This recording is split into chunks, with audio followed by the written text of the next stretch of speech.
Republican Congresswoman Mia Love on what she makes of what's been happening of late. They seem, Congresswoman, to be doing just that.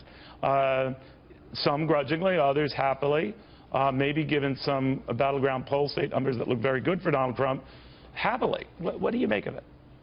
Well, you know, I think that although I'm happy that Donald Trump is meeting with GOP leaders, I'm happy that he's going out taking that first step. It's encouraging, but that's what it is. It's just a first step. There's a lot more to do before we can unite the party and stop the divisiveness that we've seen.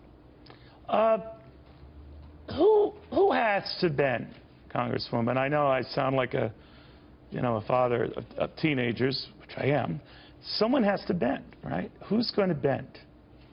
Well, I think this is a place where we can find ourselves. To me, it's not. Washington has to bend. If you really want an answer to that, Washington has to bend. Think about this.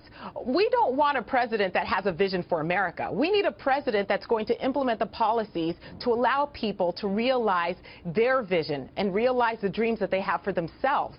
If we decide that we know what that vision is, if we as people say, hey, we want our voice put back into Washington, then we can find a president that's actually going to lead the policies. But how do you know he's the guy, Congresswoman? Because some of your colleagues... I don't know that. Right.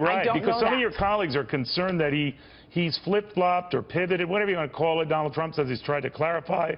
And to be fair to him, he's new at this, and he doesn't appreciate maybe the magnitude of his words and how they're closely scrutinized, but on taxes, on the minimum wage, on regulations, on debt, refinancing it, he has left some, at least the conservative wing of your party, very, very nervous. What do you say? Well, here's the reality.